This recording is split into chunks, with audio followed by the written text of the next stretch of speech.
Oi, pessoal, tudo bem? Tudo certinho com vocês? Tudo jóia, né, pessoal?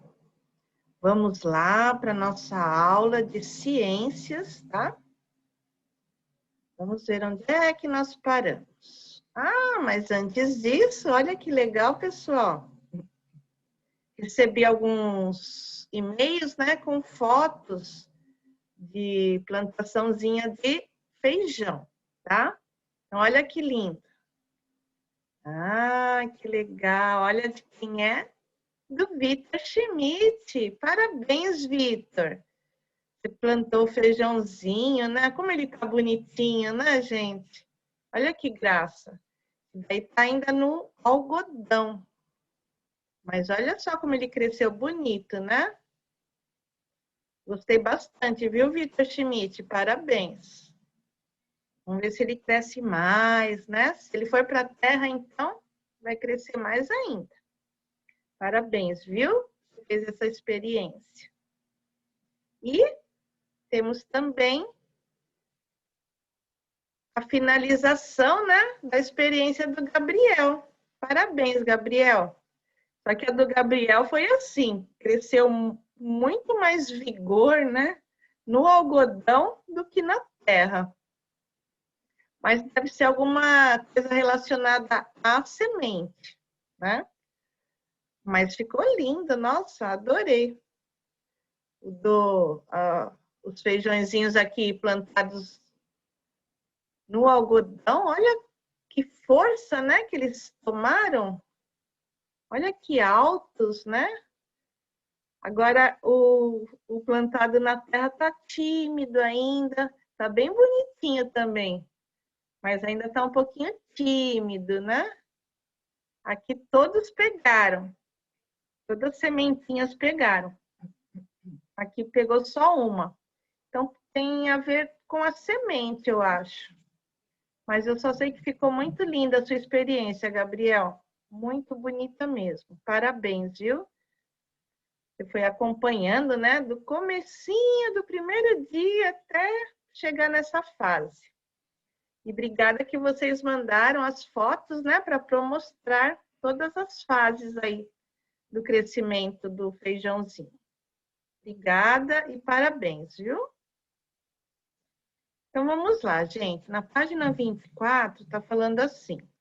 Você já viu que a fotossíntese é um importante processo para a vida em geral. Mas será que as plantas aquáticas também realizam esse processo de fotossíntese? Aí vocês não têm essas linhas para responder.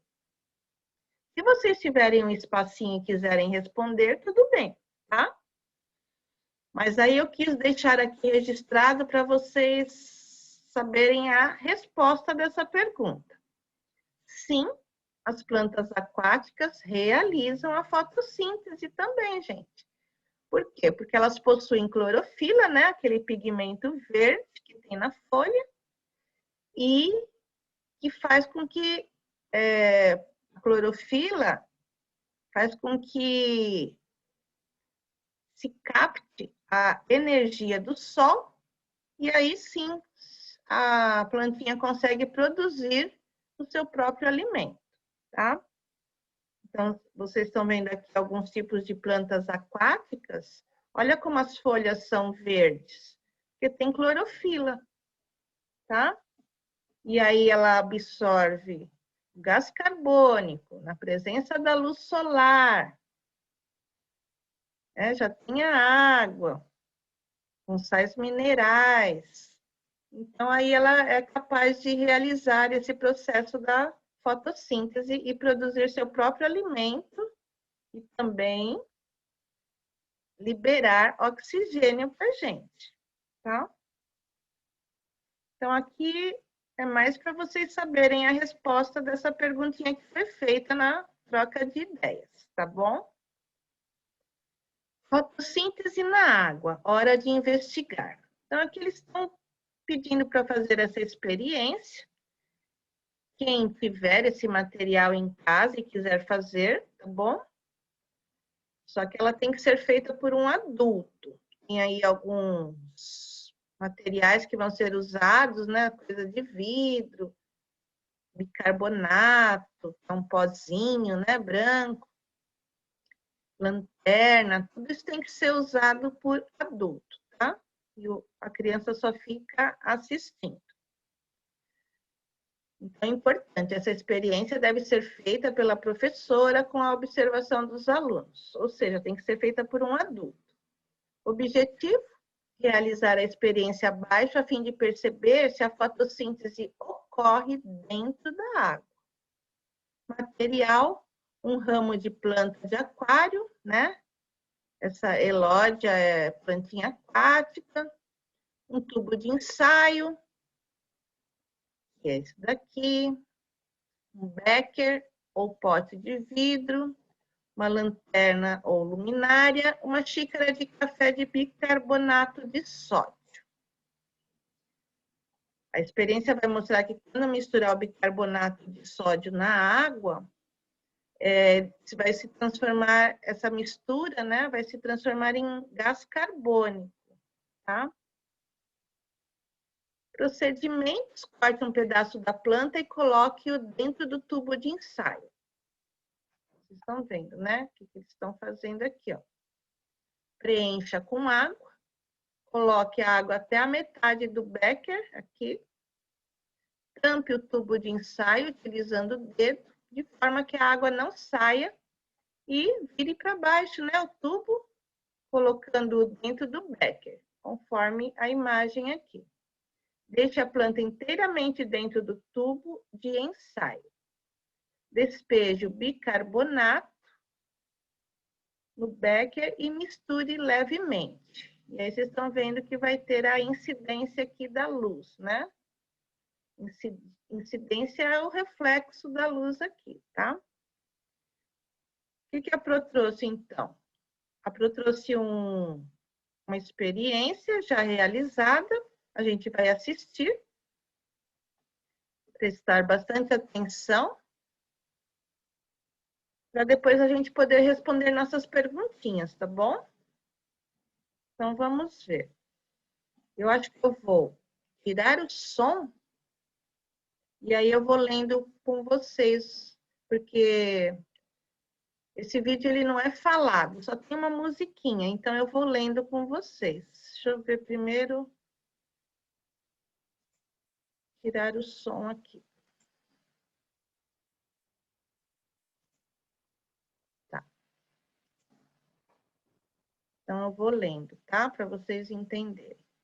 Plantas aquáticas, né? É para comprovar se elas também fazem a fotossíntese. Então, vamos lá. Plantas fazendo fotossíntese. Materiais: um aquário, né, com água, que é como se fosse o becker. Bicarbonato de sódio. Uma planta de aquário, a elódia. Lâmpada de luz amarela. Procedimento: deixar as elódias na luz por 48 horas. Misturar 2 colheres de bicarbonato em 1 litro de água. Vendo? Isso daí vai fazer com que se transforme em gás carbônico, que é o que a planta precisa. O bicarbonato de sódio reage com a água, formando gás carbônico. Então, colocar a elódia na solução de bicarbonato. Esperar 15 minutos com a planta sob a luz. Olha aí a luz. Resultado. Não sei se vocês vão conseguir perceber, ó, é possível ver bolhas saindo da planta. Tá vendo as bolinhas subindo? Isso daí é a produção já de oxigênio, gente. Tá vendo? Dentro d'água.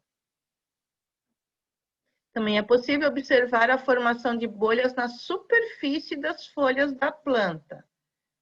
Tem umas bolinhas aí, né? Após a reação entre bicarbonato e água, a quantidade de gás carbônico na água aumenta.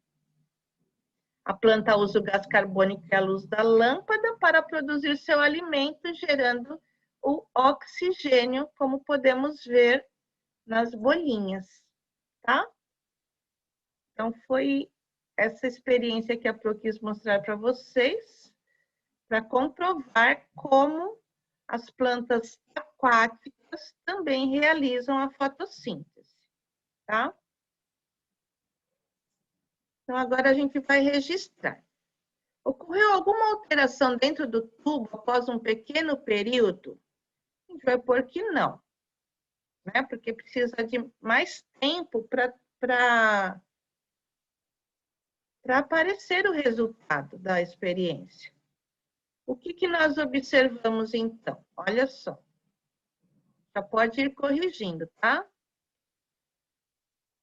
Quanto maior for a incidência de luz, né? Quanto mais a luz ficar refletida em uma planta, mais intensa também será a fotossíntese por ela realizada pela planta, tá?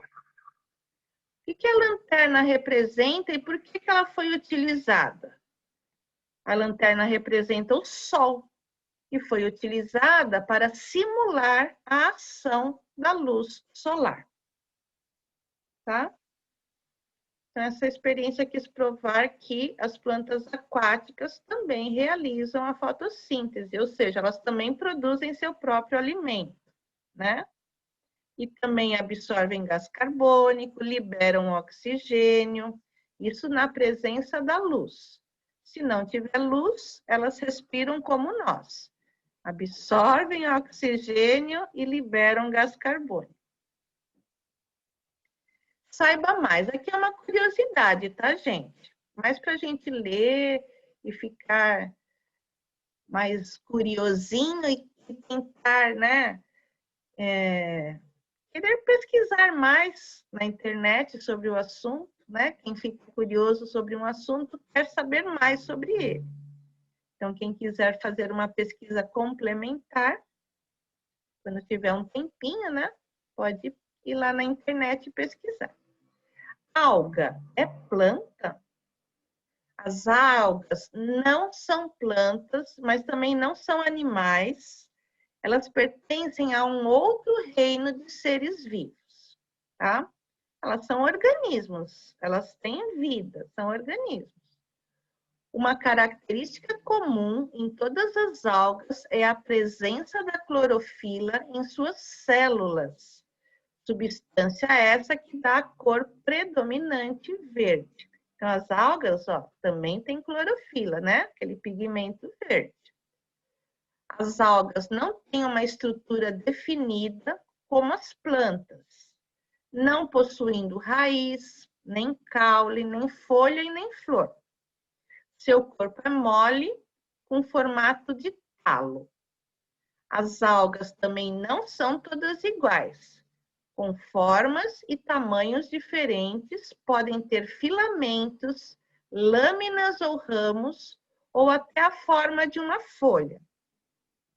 São encontradas em muitos lugares, nos mares, nos rios, nos lagos, lagoas, podendo viver fixas, por exemplo, no fundo dos mares, dos rios e sobre rochas ou flutuantes na água. Para se alimentarem, utilizam toda a superfície do seu corpo para absorver os sais minerais da água. São também a fonte mais importante de alimento, direta ou indiretamente, para a grande maioria dos seres vivos aquáticos. Então, elas servem de alimento também, né? As algas são importantes ao meio ambiente e todas elas realizam a fotossíntese.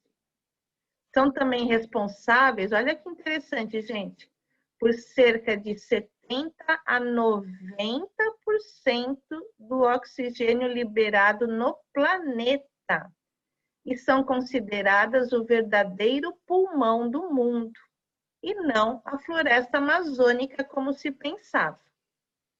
Nossa, elas liberam mais oxigênio ainda do que a floresta amazônica, hein, gente? As algas possibilitam ainda a renovação do oxigênio do ar atmosférico e daquele que se encontra misturado na água, necessário, né, para a maioria dos seres aquáticos. Aí vem a troca de ideias, converse aí com os familiares, né, sobre esses seres vivos. Eles são importantes para a vida, por quê? Nossa, só nesse texto a gente já percebeu que as algas são muito importantes, né? Elas liberam de 70% a 90% do oxigênio utilizado no planeta, né? Tá falando que elas sim são consideradas o pulmão do nosso mundo e não a floresta amazônica como se imaginava. Então é claro que a alga é muito importante, tá, gente? Então é mais uma curiosidade. Agora a gente vai lá para a lição de casa 3, na página 53. Leia o poema abaixo e responda. Então o nome do poema do Sidônio Muralha, né, que é o autor, o nome do poema é A Turma da Primavera.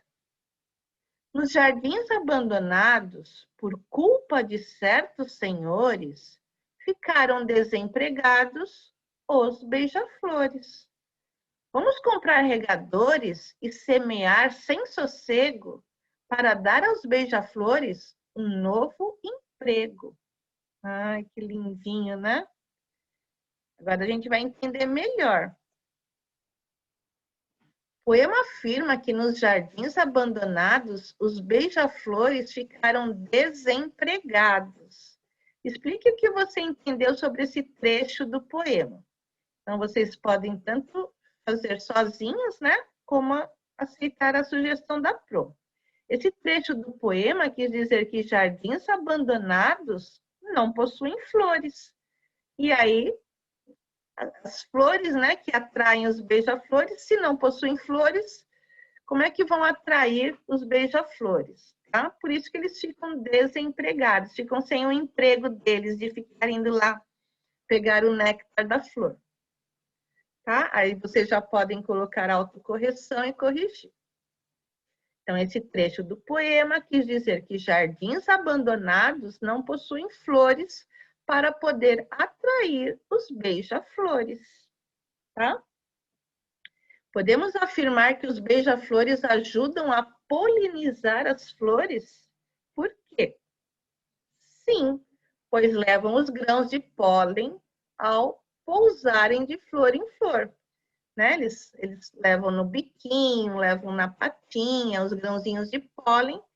Conforme eles vão pousando, né, de flor em flor, eles vão carregando, vão transportando esses grãos de pólen, tá?